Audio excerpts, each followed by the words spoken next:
한국 사회가 이제 유난히 갈등이 많은데 부처님은 누구와도 다투지 않는 교리를 가지고 있다라고 하셨는데요. 부처님께서는 다툼의 원인을 무엇이라고 했고 어떻게 하면 다투지 않게 된다고 말씀하셨습니다. 우리는 이제 다툼이라는 것이 겉으로 드러나는 하나의 갈등인데 이 갈등을 일으키는 내면의 요소를 보면 우리들은 사유구조예요. 그리고 우리는 누구나 다 같이 나름대로 세상에 대한 자기 이론을 가지고 있어. 근데 이것들이 서로 충돌하는 것이에요. 우리는 서로 마음에 맞은 사람끼리는 절대 안 싸우지 않아. 마음이 맞는다는 것은 마음이 있어갖고 맞는 게 아니라 생각하는 시스템이 비슷한 거예요. 그런 게 우리 이제 시스템이 어떻게 되어 있냐면 우리는 경험을 통해서 얻어진 내용들이 개념으로서 언어화돼요.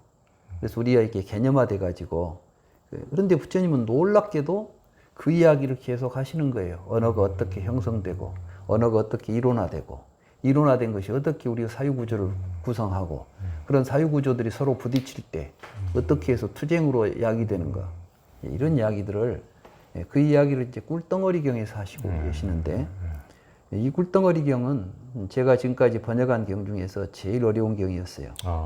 그리고 가장 정확하게 번역하기 어려운 경이었고 여러 다른 분들의 번역을 볼 때 상당히 그분들도 고민하고 고심하다가 결국은 명확한 번역을 좀 하지 못하고 지나간 부분이 있지 않나 저는 이제 그렇게 판단할 정도로 꿀덩어리경은 중요한 경전입니다. 부처님은 이제 아버지 수도다나 왕이 소원이 있다고 했을 때 열애는 소원을 초월해 있다라고 하기도 하셨는데 또 한편에서는 거룩한 소원경에 보면은 인간의 삶에는 소원이 결정한다고 했는데 부처님도 우리 맨날 우리 절에 가서 소원 성취 전부 다 비는데 부처님도 소원 성취를 희망하셨습니까? 네, 이제 소원이라고 이제 말을 그렇게 이제 번역을 하기가 그랬는데 수도다나가 이제 자기가 좀 소원이 있습니다 이렇게 말한 것은 우리는 이제 뭐 부처님 앞에 가서 기도를 하고 해야 된다. 뭐 그러면 뭐 소원이 성취된다. 예. 열애는 그러한 기원의 대상 그런 것을 열애는 그로부터 벗어나 있는 사람이다. 이게 나한테 와서 복 달라고 빌거나 그런 거 하면 안 된다. 이런 이야기를 한 거예요. 근데 하지 말란 걸 우리는 지금 부지런히 하잖아요. 그것도 부처님도 아닌 불상에다가 놓고 또 불상도 부처님 보고 닮지도 않았어요. 부처님은 머리 깎고 다니는데 불상을 보면 머리가 많아. 그러니까 전혀 엉터리지. 근데 이제 거룩한 소원경에서는 그건 이제 우리로 말하자면 원이에요. 원. 말하자면 우리의 삶은 내가 뭔가 거룩한 숭고한 원을 가지고 살아야 된다. 그렇지 그냥 잘 먹고 잘 살자 이런 식으로 먹고 사는데 죽을 것 이미 죽어가는 것들을 위해서 살려고 하지 말고 정말 우리 인생에 있어서 의미 있는 것이 무엇인지를 잘 알아서 부처님처럼 뭐 일체 중생의 괴로움을 해결하기 위해서 또 그런 것들로부터 도움을 주기 위해서 이런 이제 거룩한 소원을 세워라. 다시 말해서 이게 대승불교 오게 되면 발원이 되지요. 그래서 불자들은 원식 그건 이제 앙구따라 니까에도 출세관식으로 이제 원식이라는 게 있어요. 우리가 불교는 무기력한 종교가 아니라 원력을 세워가지고 온몸을 던져서 그 원력을 성취하기 위한 삶을 살아야 하는 것. 그런 의미가 있습니다. 그러니까 중각 스님께서도 하여튼 이제 불경에서는 원을 세우셔서 이 이제 불경을 이제 냈듯이 우리가 어떤 개인적인 우리가 소원 성취라는 게 뭐 내 이기적 무슨 해달라 이런 게 아니고 그야말로 이제 부처님이 일체 중생의 괴로움을 없애려는 원을 이렇게 발언하셨듯이 이런 대원이죠, 대원. 네, 그렇습니다. 우리도 지금 나 혼자 뭐 잘 먹고 살자 하니까 밤낮 나도 살 수 없는 세상 되잖아요. 그게 아니라 이제 지금 우리 지구가 처해 있는 여러 가지 이런 것들을 우리가 본다면 우리는 뭘 해야 될까? 이런 것들이 이제 그런 이제 소원을 좀 세우자. 그래서 나라고 하는 걸 중심으로 해서 소원을 세우지 말고 나 아닌 것이 없다는 생각을 가지고 원을 세우면 그것은 발원이 되고 내가 있다는 생각을 가지고 나나 잘 살자고 생각하고 그렇지. 살면 그것은 이제 예. 그 원이 돼가지고 예. 그런 소원 빌지 말고 예. 큰 대원을 바라라. 예. 그러니까 욕심 좀 크게 가져라 그 말이에요. 예. 너무 예. 짜잔한 욕심 부리지 말고 큰 욕심 갖고 살아라. 이게 예. 불교입니다. 예, 그러네요. 불경에 나오는 이제 사자가에게 설하신경 이제 주제는 자란 어떤 것인가인데요. 이 경에서는 몸 수련과 마음 수련이 나오는데 부처님은 몸 수련과 마음 수련을 어떻게 보셨습니까? 우리는 이제 몸 수행과 마음 수행을 몸과 마음을 나눠서 보니까 예. 일이 생기잖아요. 몸은 이것이고 마음은 이거니까 몸은 이렇게 하고 마음은 이렇게 닦아야 된 것처럼. 예. 근데 사념처 수행을 보면 신수신법이 연결돼 있어요. 예. 그러니까 신념처 하고 나서 수념처 가는 게 아니에요. 예. 우리가 이제 호흡을 통찰하거나 할 때 호흡을 하는 가운데 자연스럽게 고요해지면 온몸의 느낌들이 자연스럽게 또 느껴요.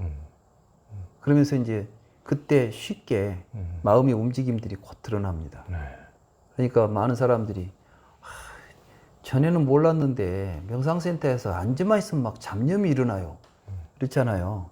전에는 안 일어난 게 아니라 전에는 일어난지를 모르고 있었던 거예요. 네. 그렇죠. 근데 이제 고요히 있으니까 잡념이 일어나는 것이 보이는 거예요. 그거 보라고 지금 앉아 있는 거야. 그러니까 신수신법을 통해서 이게 이제 몸이라는 게 육군 수호예요.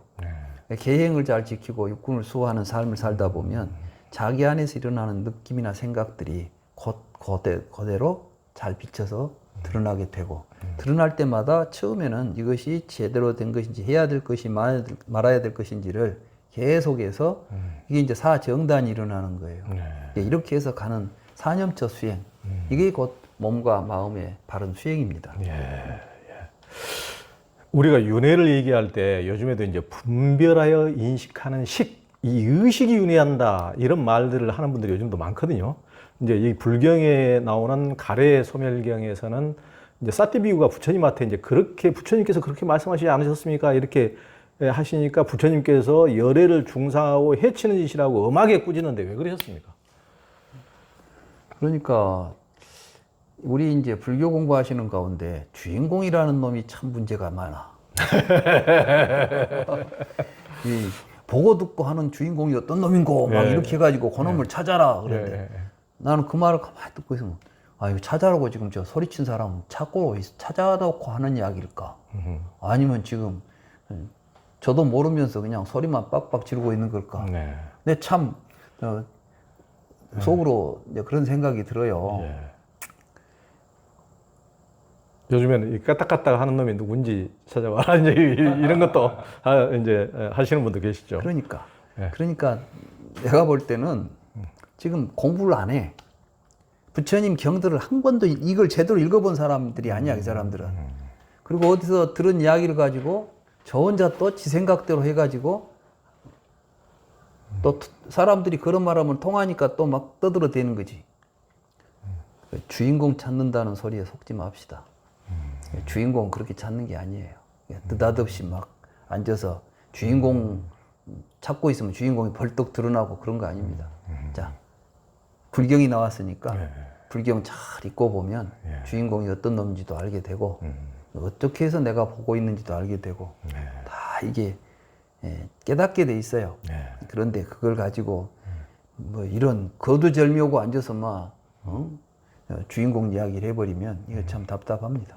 그래서 좀 이제 그런 사람들이 좀 이제 사라져야 돼. 그런 헛소리하는 사람들 좀 없이 이제 불경이 나오면 나는 앞으로 이제 우리 불교 공부하는 분들이 그 말도 안 되는 사람들 쫓아다니지 말고 부처님 말씀 잘 모시고 여기에 근거해서 각자들 자기 자신의 의지에서 잘 공부했으면 좋겠다. 저는 이제 그렇게 했으면 좋겠다는 소망으로 이 불경을 만들어 편찬했으니까. 그러니까 방금 이제 주인공 말씀하신 것은 여기서 제 질문에서 분별하여 인식하는 식, 의식 이걸 이제 그분들은 의식을 주인공이라고 지금 하신다는. 보십시오. 뭐 보고 듣는 놈이 어떤 놈인고. 그 식이 보고 듣는다고 싸띠가 그렇게 말하잖아요. 싸띠가 뭐라고 하냐면 너는 도대체 누가 윤회한다고? 윤회한 놈이 어떠냐? 보고 듣고 죽어서 다음 생에 가는 놈입니다. 이렇게 말하잖아. 그러니까 부처님이 어처구니가 없었던 거지. 그런 놈 찾지 말라고. 가르쳐 놨더니 있다고 떠들고 다니니까. 그래서 사실 경전에서 보면 부처님이 어느 입에서 그런 이야기를 들었냐고 우리가 말할 때 좀 고급스러운 말이 아니잖아. 네. 어떤 놈의 입분역에서 그런 이야기가 나오냐. 이렇게 이런 표현, 이런 뉘앙스를 가지고 그 경전의 문장이 그렇게 돼 있어요. 누구 입에서 그 이야기를 들었냐 이렇게 나온다고. 누가 그렇게 말했냐가 아니라.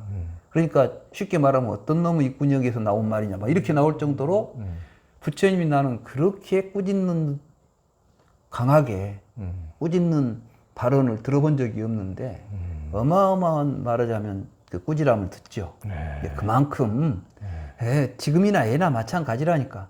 부처님 계실 때도 그런 사람들이 있었는데 부처님도 지금 안 계신 데다가 경전도 지금 제대로 읽을 수 없는 상황에서 요즘 이렇게 이런 소리 떠들어 다니는 것이 결코 신기한 일은 아니야. 당연한 일이기도 하고. 이제 그러나 이제 불경 나왔으니까 그런 헛소리들 그만 이제 추종하고 진솔한 부처님 말씀으로 우리 공부를 차분하게 한번 했으면 좋겠습니다. 네. 그러니까 이제 그 윤회한다는 것은 그 시기 항구여의라는 어떤 주인공처럼 어떤 항구여의란 어떤 자아로서 주체로서 어떤 식이 있다는 생각을 가지고 이렇게 하는데 이제 불경에서 부처님의 가르침에서 보면은 이제 보는 순간 불현듯이 드러나고 듣는 순간 불현듯이 드러날 뿐이지 항구여의라는 주인공이 있어서 계속 그놈이 보고 듣고 하는 것이 아니다. 이걸 이제 불경에서 얘기하는 것이기 때문에 그것은 부처님의 근본 가르침에서 전혀 이치에 맞지 않는 주장이다. 이렇게 이제 맞습니다. 그래서 이제 부처님이 그러잖아요. 내가 항상 이야기하기를 인연이 있으면 생기고 인연이 없으면 사라진다고 했지 않느냐. 연생연멸이다. 네. 왜 연기한다고 이야기해놨더니 식이 있어서 돌아다닌다고 이야기하느냐. 쉽게 말하면 12연기를 이야기해놨더니 왜 3세 양중인가를 이야기하느냐. 똑같은 맥락이에요. 그러니까 이제 우리가 좀 부처님의 가르침의 그 깊은 뜻을 경전을 통해서 공부를 하면 그런 헛된 의혹들이 사라질 것이다.